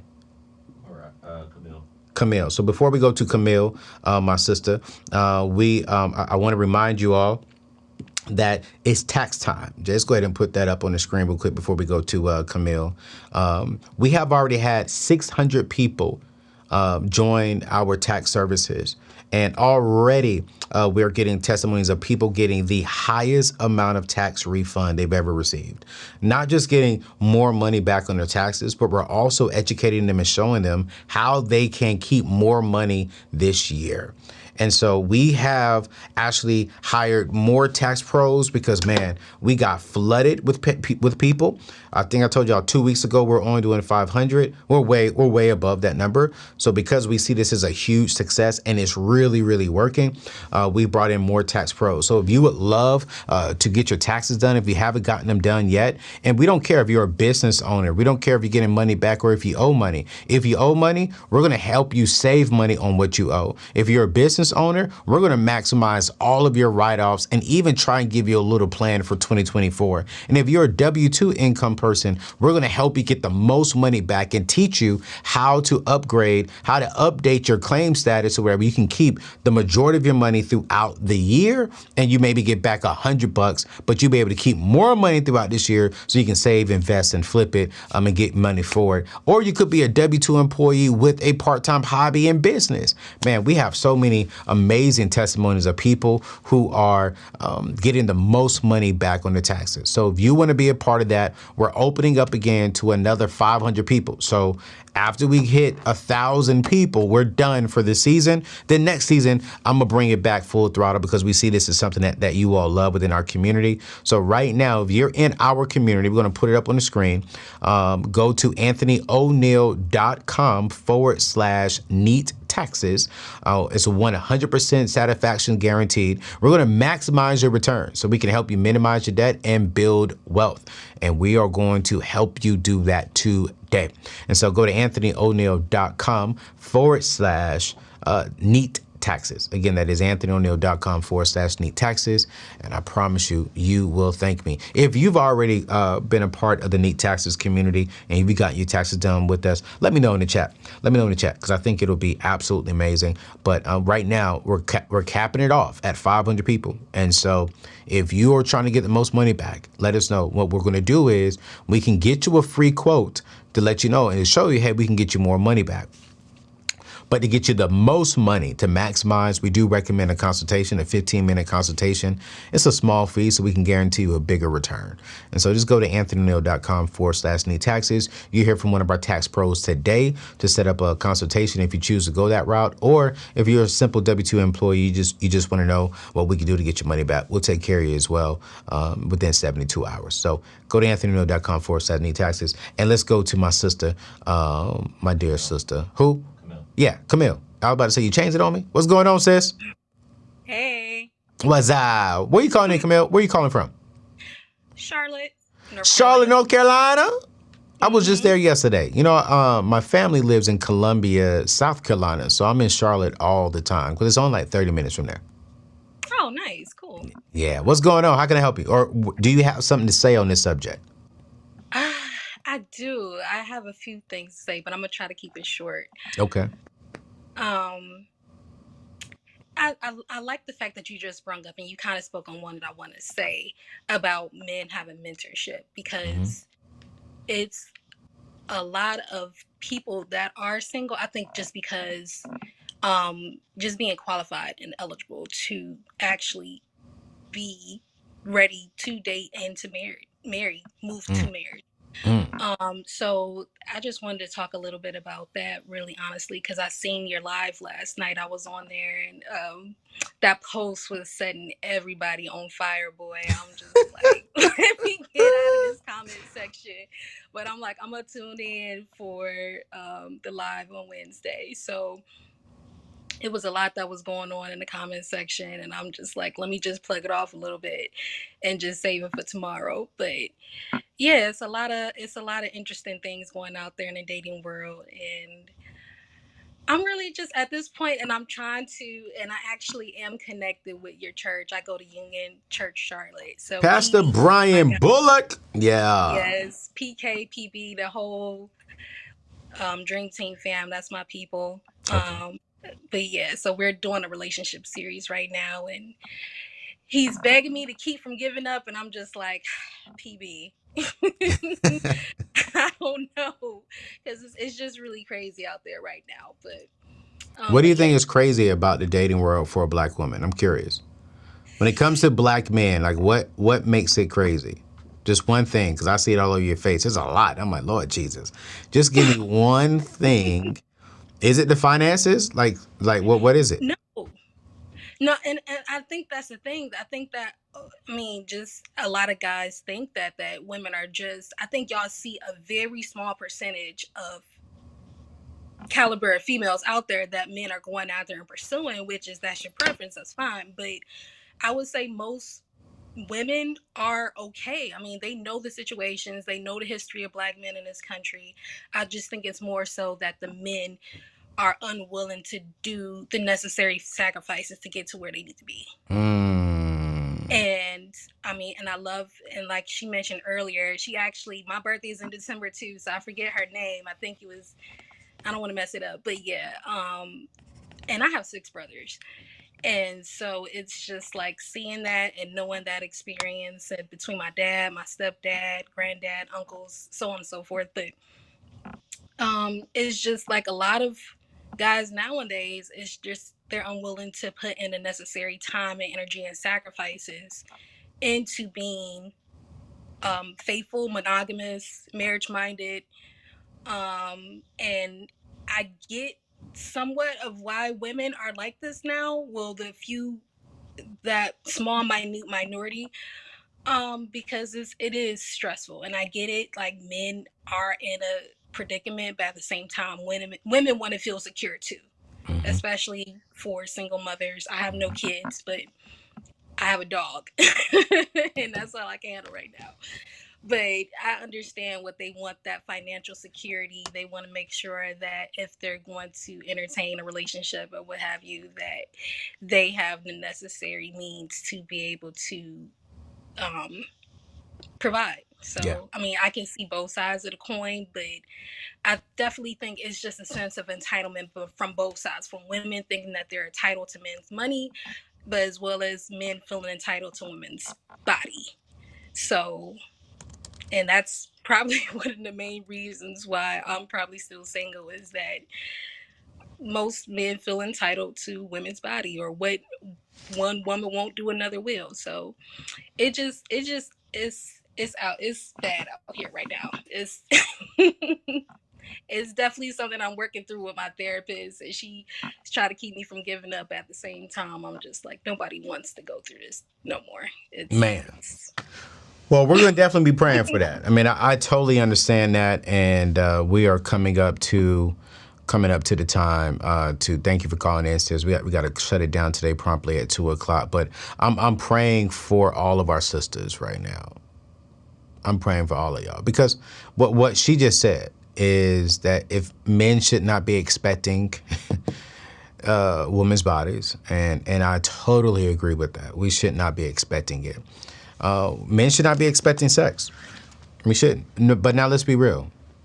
I would be crazy to say that men should not desire sex. And I'd be crazy to say that women shouldn't desire a man who can provide. I think the key word, though, there is desire and expectation, right? And I think that's the key word. You can desire whatever you want, but I desire Rolls Royce, but I don't expect it. I desire it, and I'm going to work for it. I'm going to do what I have to do to get there. And I think that a woman should do what she has to do to show this man that she loves him and she wants to be with him for the rest of their life. And that man needs to do what he needs to do to get the things that he desires. There should be no expectation. But again, I try to be very, very careful in that, because I don't like giving relationship advice, right? But I definitely do give money advice. So you guys, I got to go promptly today here at 2:00 Eastern Standard Time. Do me a favor before you go. Can you go ahead and hit that subscribe button? Can you go ahead and hit that subscribe button? Join the family, join the E3 family. Please do that before you leave. And before you leave, please hit the thumbs up so we can go ahead and get this out there. We are about to go, but before we go, there's going to be a pre-scroll. We are going to Africa. I want you to wait for that and to join us in Africa. I am going to have a meeting next week with people who want to go to Africa. We have been getting a lot of emails like, hey, I got some questions. Can I call and ask someone about some questions? So we're going to have a meeting here next week, maybe Tuesday, Thursday, to talk about some of the stuff for Africa. So I would highly encourage you to go and check that out. We have some spots left, not a few. I'm gonna be honest with you, got like 20 slots left. And so if you would love to join us in Africa, it's gonna be great. We're gonna have a meetup in Africa. We're gonna talk about money in Africa. We're gonna talk about how do we build wealth, how do we invest, and we're gonna really talk about a lot of things in Africa. So I'm super excited about it. So if you want to go, join us there in Africa.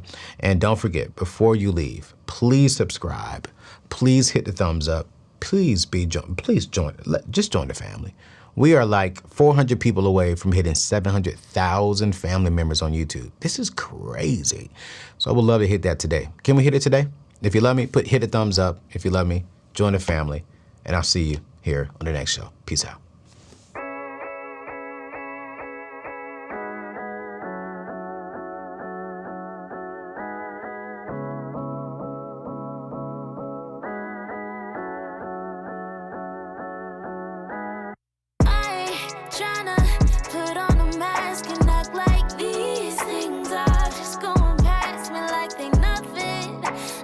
Nothing, 'cause I know there's something, I just need you to know why I've been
walk step by step, but I'm on a